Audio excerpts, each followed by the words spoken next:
युवक चंद्रशेखर के मन में भावना जागृत होती है, मेरे को भी अपने जीवन के अंदर कुछ नया कार्य है वह संपादित करना चाहिए। जब मन में यह विचार आता है, फिर प्रश्न उठता है कौन सा नया कार्य है वह मेरे को संपादित करने का प्रयास करना चाहिए। इस चिंतन धारा के साथ के अंदर वह अपने नगर के अंदर चारों तरफ परिभ्रमण करना प्रारंभ कर देता है। सुबह से लेकर शाम तक वह गली गली में चक्कर लगाता रहता है। अचानक उसका ध्यान एक जगह पर केंद्रित होना प्रारंभ हो जाता है। उसने देखा एक जगह पर बहुत सारे घोड़े हैं खड़े थे, हिण हिनाट कर रहे थे। उन घोड़ों में एक घोड़ा उसको बहुत ही अच्छा लगता है, जिसकी कद काठी रंग रूप है हर एक को अपनी ओर आकर्षित करने वाला था। वह चंद्रशेखर भी उससे आकर्षित होकर घोड़े के नज़दीक पहुंच जाता है। घोड़े के पीठ पर अपना हाथ है, वह हाथ धीरे धीरे फिराना प्रारंभ कर देता है। उसके हाथ उस घोड़े को बहुत ही अच्छे लगते हैं और वह और ज़्यादा हिण हिनाट करना प्रारंभ कर देता है। वह मन में विचार करना प्रारंभ कर दिया, देखो ये घोड़ा कितना अच्छा है, मैं पास में आया, इसकी पीठ के ऊपर मैंने हाथ फेरा और ये कितना खुश हो रहा है, क्यों नहीं इस घोड़े को ही मैं अपने पास में रखना प्रारंभ कर देता हूँ और ये घोड़ा बहुत ही मेरे को मन भावन लग रहा है, मेरा मन है वह भी लगा हुआ रहेगा और ये घोड़ा है यह भी मेरे यहाँ पर हमेशा हिण हिनाट करता रहेगा। घोड़े के बारे में इस तरह की भावना जागृत होनी प्रारंभ हो जाती है। घोड़े के मालिक से बातचीत करके जो भी सौदा तय करना था करने के पश्चात उस घोड़े की लगाम को अपने हाथों में पकड़कर अपने घर की तरफ आगे बढ़ना प्रारंभ कर देता है।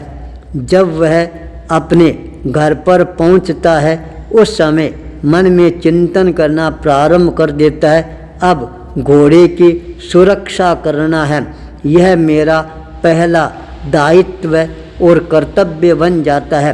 मेरे को इसके साथ के अंदर अपना आत्मीय संबंध है वह भी धीरे धीरे स्थापित करने का प्रयास करना प्रारंभ कर देता है। प्रातःकाल स्वयं उठकर उस घोड़े के शरीर पर मालिश करना प्रारंभ कर देता है।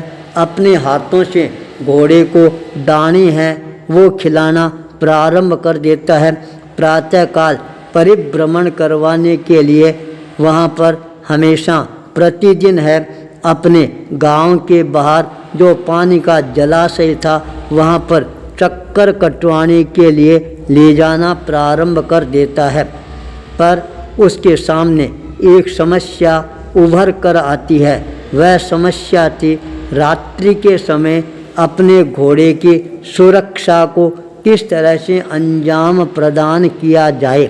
कहीं ऐसा नहीं हो यह मेरा इतना प्रिय घोड़ा है वह मेरे को छोड़कर कहीं और कहीं चला जाए। वह इसके लिए अपने मन के अंदर और ज़्यादा चिंतित बनना प्रारंभ हो जाता है। घोड़े की सुरक्षा के लिए एक व्यक्ति ऐसा मेरे को चाहिए जो रात भर जाग कर मेरे घोड़े की सुरक्षा का ध्यान रख सके। वह ऐसे व्यक्ति की खोज के अंदर निकल जाता है। एक नवयुवक उसको मिलता है और उसको पूछता है, क्या बात है, तुम मेरे यहाँ पर नौकरी करने के लिए तैयार हो क्या? उस नवयुवक ने पूछा, आपके यहाँ पर मेरे को क्या नौकरी करनी पड़ेगी और आप मेरे को नौकरी के बदले में क्या अनुदान प्रदान करवाओगे? चंद्रशेखर ने कहा, मेरे यहाँ पर कुछ भी नहीं करना है, केवल रात्रि जागरणा का ध्यान रखना है। रात के समय सोना नहीं है और मेरा घोड़ा है नवलखा घोड़ा। उस घोड़े को व्यवस्थित रूप से ध्यान रखना है, वह कहीं बाहर मेरे को छोड़कर नहीं चला जाए। जो तू धन मांगेगा उतना धन है, मैं तेरे को देने के लिए तैयार हूँ। उस नवयुवक नवरत्न ने कहा, आपकी बात मेरे को मंजूर है। मेरे को रात्रि के समय नींद ही नहीं आती है और मैं रात भर कुछ न कुछ अपने दिमाग के अंदर सोचता रहता हूँ, इसलिए मैं आपके यहाँ अवश्य ही सर्विस करना पसंद करूँगा। चंद्रशेखर को अच्छा नवयुवक मिल गया। नवरत्न को अपने साथ में लेकर आ जाता है और घोड़े की तरफ इशारा करते हुए कहता है, यह घोड़ा है और इस कमरे के अंदर यह घोड़ा रहता है। तेरे को कमरे के बाहर बैठकर रात भर यहाँ पर पहरा देना है, सोना नहीं है, यह तेरे को ध्यान रखना है। उसने कहा, आप निश्चिंत रहो, रात भर मैं जागता रहता हूँ, मन में कुछ न कुछ सोचता ही रहता हूँ। चंद्रशेखर अपने घर पर जाकर आराम से सो जाता है। 3 घंटे नींद लेने के पश्चात उसके मन में अचानक भावना आती है, कहीं ऐसा नहीं हो वह नवरत्न सो गया हो और मेरा घोड़ा है कहीं बाहर नहीं निकल जाए। उसकी परीक्षा के लिए वह तत्काल वहाँ पर आता है तो देखता है नवरत्न है चिंतन की मुद्रा में अवस्थित था। पुकारा, क्या नवरत्न सो रहा है? उसने कहा, नहीं मालिक, जग रहा हूँ, सोच रहा हूँ। ये सुनते ही उसने पूछा, अरे नवरत्न क्या सोच रहा है? मैं ये सोच रहा हूँ, आदमी दीवार में कील ठोकता है, उस समय जो रेत है वह रेत कहाँ चली जाती है। यह बात सुनकर चंद्रशेखर हंसना प्रारंभ कर देता है और कहता, बस सोचता रहे और मेरे घोड़े की तरफ ध्यान रखता रहे, मैं जा रहा हूँ। 3 घंटे के पश्चात फिर उसके मन में शंका होती है, कहीं मेरा घोड़ा है चला तो नहीं गया कहीं पर। वापिस आता है और देखा नवरत्न है, वापिस चिंतन के मुद्रा में अवस्थित था। पूछा, अरे क्या कर रहा है? उसने कहा, मैं सोच रहा हूँ। क्या सोच रहा है?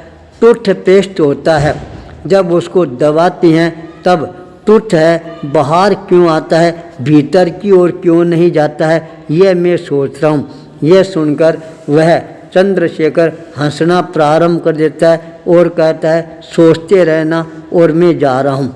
3 घंटे के पश्चात जब वह वापिस आता है तब उसने देखा चंद्रशेखर ने, वह नवरत्न है आराम से बैठा है, पर घोड़े का जो कमरा था उस कमरे का दरवाज़ा है वह खुला था। उसने पूछा, अरे क्या बात है? तब उसने कहा, मैं ये सोच रहा हूँ, घोड़ा है कमरे से बाहर है, वह कैसे चला गया। ये सोचता सोचता अभी मैं और ज़्यादा गहराई में उतरता जा रहा हूँ। यह सुनते ही चंद्रशेखर का मस्तक है वह ठनकना प्रारंभ हो जाता है। अरे केवल सोचने से क्या होगा, मैंने तेरे को घोड़े की रक्षा का उत्तरदायित्व दिया है और तू केवल सोचता ही जा रहा है। मेरा नवलखा घोड़ा है और वह मेरा साथ छोड़कर चला गया है। उसकी आंखों में आंसुओं की धारा बहनी प्रारंभ हो जाती है और वह चिंतन करना प्रारंभ कर देता है। केवल सोचना है वह हमारे लिए घातक बन जाता है। सोचने से हमारे को कुछ भी नहीं मिलता है, केवल समय है उसको व्यर्थ गंवाने के समान ही होता है। मैंने ऐसे नौकर को रखा जो अपना कर्तव्य है, उत्तरदायित्व है, उसको भूलकर केवल सोचना ही सोचना अपने जीवन के अंदर लगा रखा है और मेरा घोड़ा मेरे को तिलांजलि देकर चला गया और यह सोचता ही रह गया, घोड़ा बाहर कैसे निकल गया। इसी उधेड़ बुन के अंदर सारी रात है वह पूरी कर देता है। चंद्रशेखर तत्काल नवरत्न को वहाँ से निकल जाने का आदेश प्रदान करता है।